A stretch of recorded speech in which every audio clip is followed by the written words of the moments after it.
Ya, kembali bersama kami di Bicara Kawanua. Pemirsa, kita masih membahas mengenai polemik RKUHP yang sudah disahkan menjadi undang-undang. Saya ingin kembali ke Pak Stefan.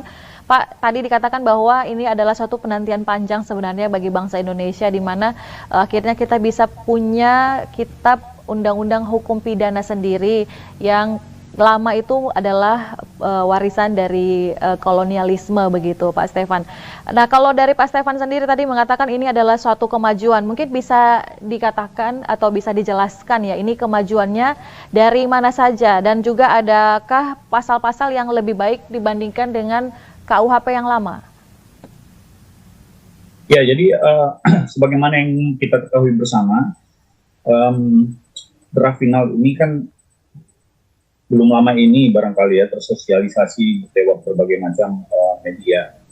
Dan ketika kami membacanya, memang kalimat-kalimatnya sudah lebih mutakhir ya, sehingga tidak menciptakan kebingungan lagi, absurditas yang selama ini mungkin hanya bisa diatasi oleh hakim-hakim berpengalaman dalam membaca. Maksudnya kalimatnya lebih mutakhir, lebih mudah dimengerti begitu Pak ya? Lebih mudah dimengerti. Dan penggunaan kalimat-kalimat yang lebih mutakhir ini tentunya membuka kesempatan kepada seluruh warga Indonesia juga untuk lebih memahami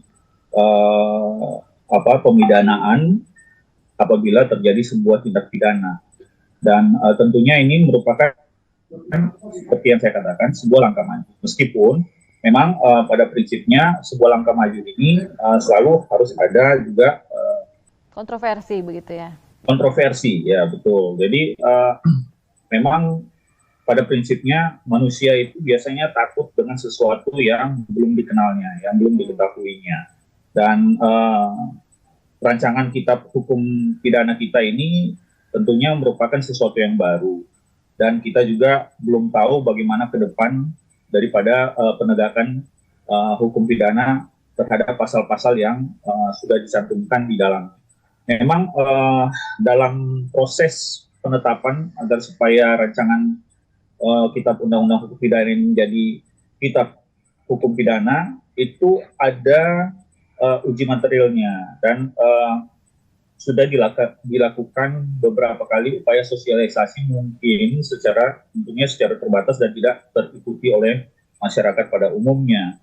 Ya. Namun di beberapa perguruan tinggi itu sudah dilakukan langkah-langkah sosialisasi dan akhirnya tersusunlah naskah akademiknya. Dan oleh karena itu, karena naskah akademiknya telah selesai, sehingga akhirnya pemerintah kita dan Dewan Perwakilan Rakyat kita menetapkan ini sebagai sebuah undang-undang. Nah, memang dalam prosesnya akan selalu ada kontroversi sebagaimana yang tadi dikatakan oleh Regina, karena ada pasal-pasal memang yang dianggap sebagai pasal-pasal yang dapat khususnya ya, yang paling sering mendapat perhatian daripada masyarakat adalah adanya pasal-pasal yang dapat mengurangi nilai-nilai demokrasi, ya, atau yang nanti akan mengkungkung kemerdekaan berpikir, kemerdekaan berpendapat daripada masyarakat. Ya. Tapi saya sudah mempelajari beberapa poin terkait dengan pasal-pasal tersebut. Ya. Itu ada sebenarnya antidotnya ya, yang mungkin masyarakat perlu juga disosialisasikan lagi lebih tajam dari berbagai elemen masyarakat, dari lembaga-lembaga hukum yang ada maupun dari LSM-LSM yang ada. Saya kira itu. Oke, mengenai pasal-pasal yang banyak ditolak begitu ya oleh masyarakat umum juga, bahkan di Indonesian Institute dalam tulisannya dikatakan bahwa ini membungkam demokrasi. Pak Stefan, melihatnya seperti apa? Karena seperti yang banyak juga diserukan orang bahwa ada pasal yang kontroversi, salah satunya mengenai penghinaan terhadap presiden, kemudian mengenai perzinaan juga, penghinaan lembaga negara. Katanya itu bisa mengancam demokrasi dan juga bisa mengkriminalisasi masyarakat. Iya, sebenarnya yang dapat mengancam demokrasi itu lebih mengarah kepada penghinaan atau penyerangan harkat dan martabat presiden ya atau wakil presiden. Karena ini nanti dianggap sebagai sebuah upaya pemerintah untuk membungkam kemerdekaan berpikir dan berpendapat daripada masyarakat. Tetapi ada pengecualiannya di sini. Pengecualiannya itu ialah jika dilakukan untuk kepentingan umum dan atau pembelaan diri.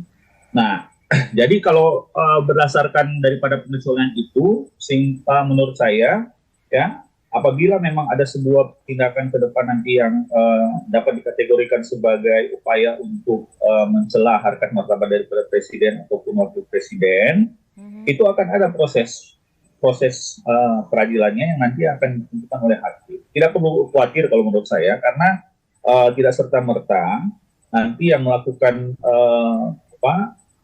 tindakan yang dianggap mencela presiden dan wakil presiden itu akan dipidana. Ada prosesnya, dan nanti akan ada penilaian daripada hakim dalam proses tersebut, dalam peradilan tersebut, apakah yang bersangkutan itu akan dikenakan sanksi atau tidak.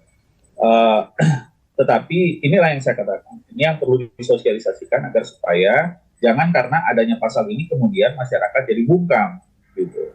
Apabila ada hal-hal yang perlu dikritisi atau ada hal-hal yang dilihat tidak elok yang telah dilakukan oleh presiden atau presiden, masyarakat tetap harus berani bicara.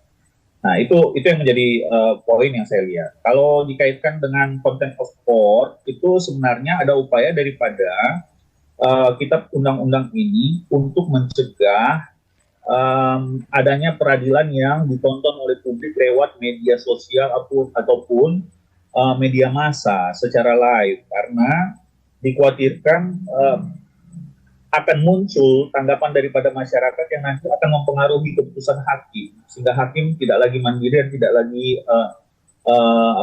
mempunyai kemerdekaannya di dalam menentukan atau memberikan vonis terhadap sebuah peristiwa begitu. Oleh karena itu, sebenarnya langkah daripada undang-undang ini salah satu tujuannya adalah untuk mengurangi intervensi masyarakat dalam sebuah peradilan, ya, agar supaya hakim itu betul-betul punya kemerdekaan hakim untuk menentukan vonis terhadap orang yang akan dipidana. Itu pertama.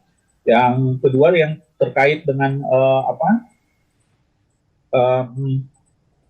perselingkuhan ya. Nah, terkait yang takut nanti menjadi kriminalisasi bagi siapa saja. Terkait perselingkuhan ini juga banyak menimbulkan polemik. Persinahan ya. Tahan di situ dulu, nanti Pak. Kita mau jeda dulu ya terkait perzinahan ini, karena kita lihat juga di media sosial bahwa banyak penolakan, bahkan media-media luar negeri ribut membahas masalah ini. Kita akan kembali lagi usai jeda.